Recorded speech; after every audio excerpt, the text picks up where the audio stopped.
So one of the things that struck me was when you move from a home, being a home cell leader or a life group leader, or having church in your home, you do that in the comfort of your own home and all of that, but it's a big jump when you suddenly move to a building and somebody's ID number needs to go down on the lease agreement, and somebody now you have fiduciary duties and fiscal responsibilities. And there are a lot of things that can go wrong in churches, can lead to a lot of leadership conflicts if things are not properly laid out from the beginning. So I just wanted to ask if you can talk about avoiding those kinds of pitfalls as you grow into, not walking into traps that can trip you up later on and destroy churches, split them apart, and cause major conflicts in leadership. You spell the solution Glenn. Glenn.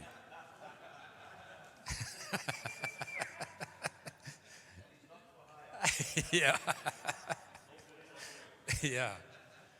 Hey, listen, it is a major constitutions, and we were talking about it this morning. When nothing's going wrong and everything's going well, nobody even knows you've got a constitution, and nobody knows that you've got this and this box is ticked. But when it goes wrong, if that stuff's not there, you're in deep trouble, you know. And I think as pastors or ministers, what we want to do is, the reason why we're getting into this thing is to minister. You want to see people get saved, and you want to minister, get whole, transformation, discipleship, all these things. But that none of that happens in a vacuum. And I think you've got to actually make sure that those things are in place, whether it's accountability systems around finances, as Grant was talking about, to who signs checks, to which kind of partnering voices are in there, to what constitution you've got. And the reality amongst the team, there is lots of experience and lots of help around those things. It's actually just getting into those places and asking for help. It is absolutely key. And I'm not even joking. Somebody like Glenn, a phone call to Glenn and he can put you on to somebody. But we've got a constitution that's 38 years old.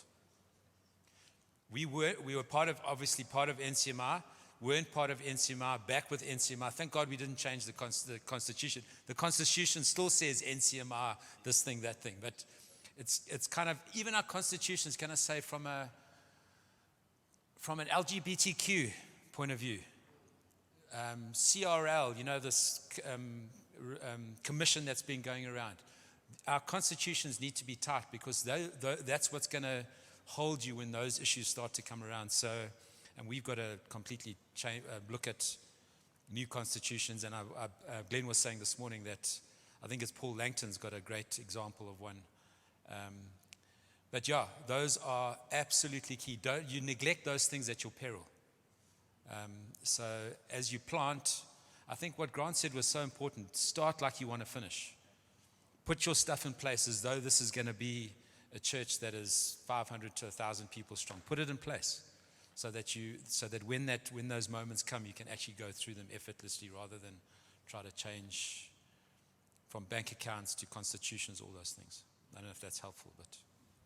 Also on Friday, Glenn and Kim will be running a session where I think they'll cover a lot of administrative catches to make when leading a local church. So that'll be good to hear even from that. Cool. Another question?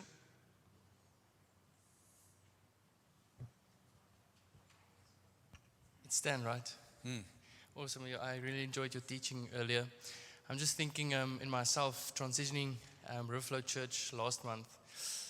Being a son in a house for so long, and being a team player, transitioning to being a team leader now, just how vulnerable, how transparent must one be in that process? And I know that the apostolic relationships that we have would be a little bit more tighter in this time.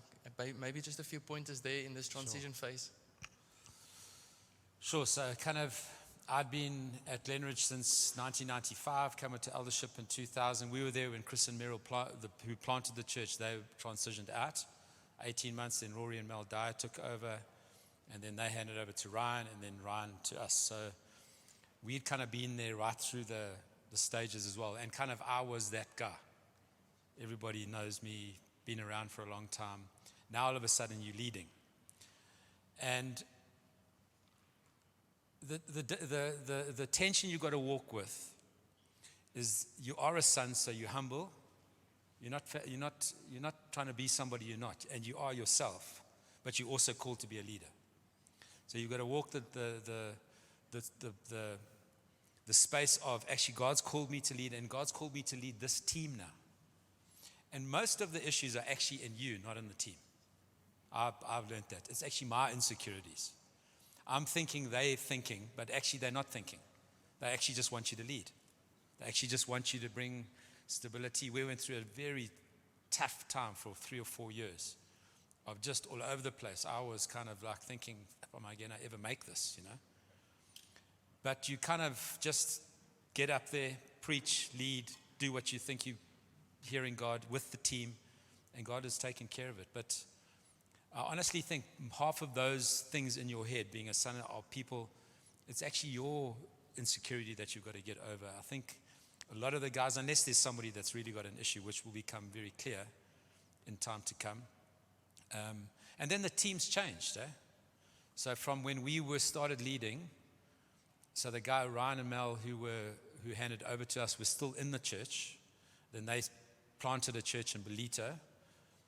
But they were on the team that they were leading for kind of 18 months. And then we had multiple congregations and all those sorts of things. Things changed, things shifted. We went through a difficult time of having to process guys off the team purely because they were kind of getting into their 70s now, not because they were bad people, but because the church needed something different. Those are difficult conversations. You're trusting God every step of the way. One guy got sick, but it's an amazing thing. God hasn't let me off the hook one bit. Every single one of those, I think we transitioned 15 people either off of staff or off of our team over that period. And I just thought, hey, Lord, please can one of them just come to me and say, Stan, I feel like my season's over, and actually we're going to step aside. You know, like you dream about that. Not one, but every one of them was, you know what, I think it's time. And I look back now and I realize actually that was for me, it wasn't for them. Because actually part of doing that well, and all of those elders that we stepped away, some of them planted into Toti, another Ryan planted into Belito. So some of the guys, and one of them left to go to the church down the road, which has never happened to us before. That was probably the most painful thing out of all of the thing. That was one of the most painful things to deal with. But yeah, God puts you there. Why didn't he put somebody else there? I mean, I didn't put my hand up for that. Like, I honestly didn't think that I was going to be that guy. The next thing, it's me, and I'm thinking, hey, Lord, is it me? Go away and feel God say, yes, it's you. Together with Heather, my wife. And we've had to walk through those processes. And remember that those older guys that were there, they were my heroes. So, I mean, I came into the church as a 28-year-old. They're now 70. I'm 50. They're 70. So, like 20 years my senior. And what's amazing is all of those guys are still in the church and on our deacon team. So, the pain and the hardship of walking through those conversations as a schlunky in the house, now you called to lead, is it's a difficult thing to do, but God has been so good in all of those processes and doing that. And back yourself, bro. Back God on you when I say back yourself. Like, don't doubt that God's not called you. Don't doubt that actually you haven't got the goods. Don't doubt if you've gone and taken hold of this and made it happen yourself, doubt yourself. But if you've gone under God with people talking and you know God's put you in this place, you've got to just keep leading and allow God to raise you up. I mean, right through the Old Testament, and you see the different examples of, and God raised them up in the eyes of the people. And there will come a time when God raises you up over time, and you begin to get the trust of everybody. But it just takes time. Don't give up.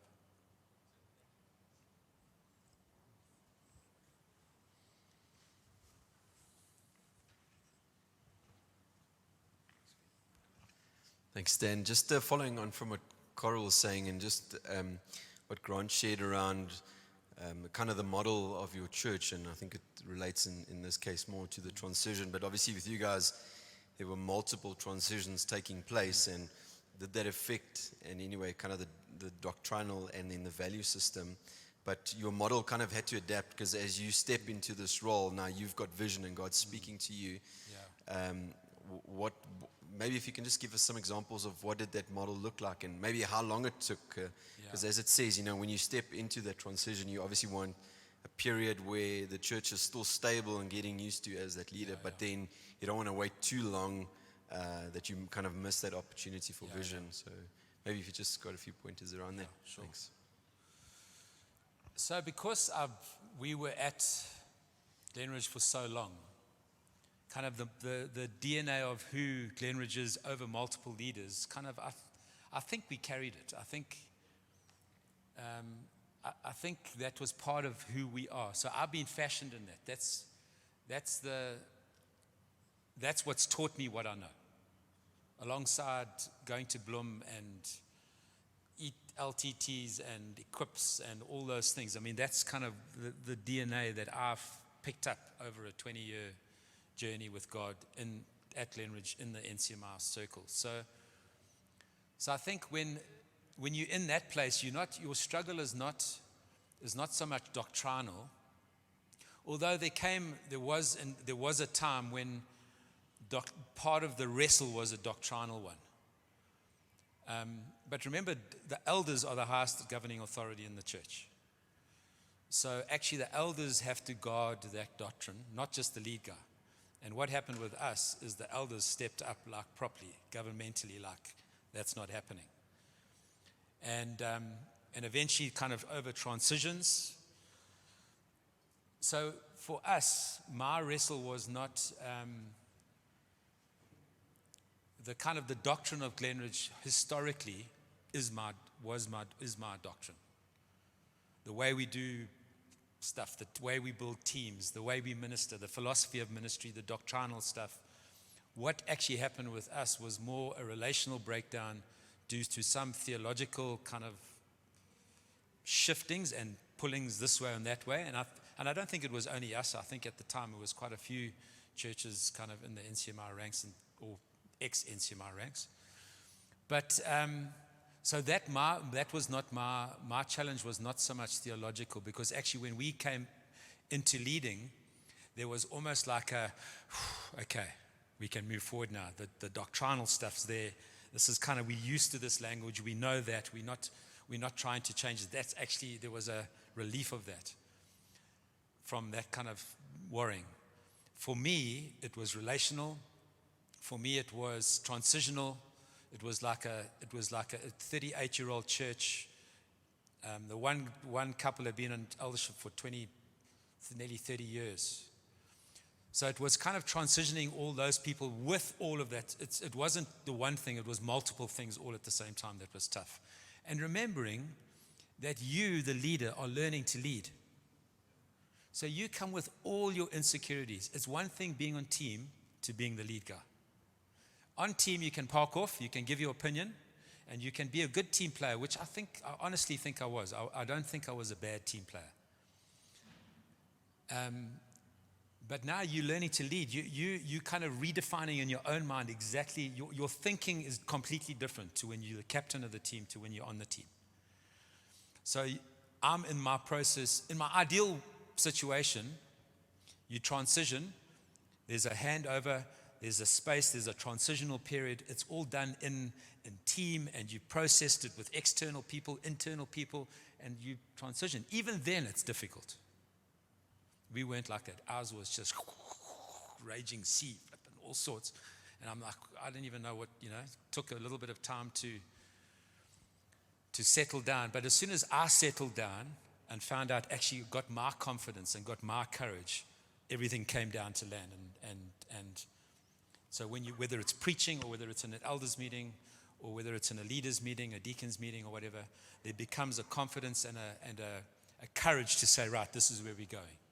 And as soon as that happened, actually things started to settle down a lot. So I think a lot of it was me, although I do think churches go through their moments. I mean, Grant's been leading for 22 years, Marcus 26, 25, 26 years.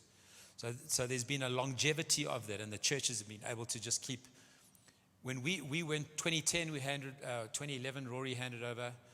2016, Ryan handed over to us. It's a very short period of time. You only readjusting to the leader with his things, and then you transitioning again. I don't know if that's that healthy for a church. I'm not saying that's not in the will of God for some churches. I'm just saying I wouldn't like to do that. We need to be there for. We've been since 2016. I'd love to be there for at least 10 years to settle the ship and hand it over and do whatever, you know. But I don't know if that answered your question, but it's kind of, there is doctrinal things, but I think the doctrinal things are kind of the easier things to deal with. It's all the other. I'm quite relationally wired, so it's difficult for me to go to a guy that's been my senior on the eldership team and say, you know what, it's time now. Those are very tough, and even staff members that have been around for a long time that you're trying to honor. But actually, now that that's done, it's amazing because it's cleared the way for a new group of people to be able to push in for the next 30 or 40 years. Stan, maybe I can ask a question. Yeah. I sometimes get a bit overwhelmed when we hear of all the things that we hear of lead elders and what they do. I'm just thinking you are bringing vision, you are growing in theology, you're preparing preachers and series, you are reading scriptures for yourself, you're administrating, you're pastoring, you've been apostolic and you're trying to pioneer, and then you've also got being a husband or a wife, or you've been a mom and a dad, and there's all this that we carry. I'm wondering, is there expectations in seasons that elders and lead elders would be all round in all of these areas? Or do you find that there are times, and perhaps like Grant was saying, as teams grow, that guys get more specific with specific callings and giftings? I think my fear is that one is longevity, thinking long-term picture and not feeling overwhelmed by, well, I'm not doing this, I must be missing it. Or I should be focusing on this specific thing because this is more inclined to gifting. Should we be a bit more all-round? Should we be more specific on specific calling and gifting? And maybe make it personal, like how do you find yourself leading on a week-to-week basis, managing your time, managing your energy, managing what you leading your team to? Yeah, it's, I think Grant put it brilliantly when you put your preaching hat on and you put your leading hat on. So for me, preaching is, I love preaching. I love the Bible. I love studying the Bible. I studied the masters, same as what Grant has done. I could do that forever. Honestly, if that was it, study, write papers on stuff, I'd love that. Do books of the Bible, do series of the Bible, I would love that. So that's kind of, I'd love that. I'd love to do more of that. But God's called me to lead at this time as well, and then to preach and to feed the church. So I've had to adjust and say, right, that's not for this season, but actually I've got some people on the team that can do that, don't need to do that. For me, for now, especially with a tough transition, I've needed to lead. So all my energy has been into leading a team and making sure the team is the right people sitting on the bus, that the right people are on the bus going forward. And so I've had to lead, I've had to, and obviously preaching, what was nice, I was leading a site where I was preaching quite regularly. It's one thing to be preaching once off and to be preaching topically every now and again, but when you're preaching week in and week out, you've got to develop some muscle to do that. So kind of, I think I've done that, and I've loved the Word of God. So I've loved spending time with God and His Word for many years. So I think that kind of put a reservoir in me to be able to do this while I was leading through the tough times. But now the season changes, like Grant was saying, the season changes, who's on the team changes. So now you're able to do this, to delegate that and put that. The thing that has changed my life the most over the last year and a half is Heather, my wife, coming onto staff with Jan Macmillan, who is, Nick and Jan are on eldership. She's on staff, and she's like a creative, social media, creative. Between the two of them, I think it's taken 50% off my headspace because they can just operate. And particularly my wife is an executor, so she just operates. And makes things happen. And what's nice is that because she's my wife, many of those conversations are easy but even that can't stay like that, because for what God's called us to apostolically and into the future, she can't be doing that job. So she's got to replace herself with somebody, or I've got to replace her with somebody that can do that job with the right heart. So that has been a key thing. Putting the right people to execute and to administrate is absolutely key if you want to have headspace for what God wants to do with people. I've had to pay attention to my health. I tell you, Steve Wimble did it up, our Durban Pastors Connect. We have a kind of South Coast, Durban, North Coast, and then Maritzburg regional time every other month when we don't all gather together. And I don't know where it will be now, but it will be somewhere up on one of the things. Steve Wimble did a thing on emotion, and he was seriously vulnerable about his journey of going through lupus and what he had to put in place to make sure that he was in. And he spoke about your mental, your physical, your mental, your emotional, and your spiritual, and how you can't fix physical things with a spiritual thing. So if it's a physical thing, you need to get into shape. And what happened with me, because I was under stress, I was chowing and not exercising. That's what happens. Some people lose weight, I don't. I get fat like a pig. And so what happened was, a year ago, the two of us, Heather and myself, decided, hey, we've got to put things in place. I lost 20 kgs, and my wife lost 30 kgs. So we lost a person between us. But I tell you now, over this season now, so now I love going for a run, love swimming, we neglect those things at our absolute peril. Our physical exercise. I find for me, my difficulty is not spiritual, and now I've sorted out the physical, so it's not physical. It's not really mental. I've kind of got quite a strong mind, and my thing is my emotional tank changes. And Steve spoke brilliantly onto that. When he was speaking, I thought, our mind's emotional, and he went on to say how he's made some adjustments to your emotions and all those sorts of things. And this might sound like us, Phipps, Dan, listen, we've got God, we've got Jesus. If he can help you run through a wall. Jesus strengthens you, and you can do anything in Christ. Yeah, you neglect these things because God's designed you to work in certain rest, friends. Proper. I'm sure somebody's going to talk about that somewhere along the line. There's some things God's put in place that if you neglect them, you're going to fall over. And if you neglect them, you're going to fall over at the cost of your family and your church and what God's called you to for the future. And we've got to make sure we pull all those things together, which means now at 4:30 on a Monday, Wednesday, and Friday, I swim with a swimming coach, instructor. In fact, I've pulled my wife in there, and my daughter now are all swimming on a Monday, Wednesday, and Friday. 4:30, it's in my diary. In fact, tomorrow I've got a meeting. I had a meeting at 3:30. And I thought, oh, flip, I'm not going to get to my 4:30 meeting. Please can I make that 3 o'clock? Because I've got a meeting at 4:30. Yeah, sure, no problem. Because I know I'm here now. I'm probably not going to go for a run tonight because I'm staying with people. And then tomorrow if I miss, then I'm like, so in my mind I'm thinking, I don't want to go put 20 kgs back on again. It's taken me blood, sweat, and tears off. When you're over 50, blood, sweat, and tears to lose 20 kgs. And yeah, so I think, and you need friends. I said that earlier. We need friends, guys. We've got a friendship group. I've got 3 or 4 couples that are booked into. We together. We call the Riverbend Crew, and because it's the place that we go to is a place called Riverbend on my brother's farm, and we literally book it out. It's hire it through B&B between us. Our whole families, the 4 of us, go, and I cannot wait for those times. Those are like sitting around the fire, talking nonsense, having a glass of wine, just friendship. And it goes from absolute ridiculous naughtiness to prophesying over each other kind of the next morning. You know what I mean? It kind of moves from the sublime to the ridiculous in a moment. And I think it does that because it's like it's in God, you know? And I think we don't have friends. We don't have good friendships.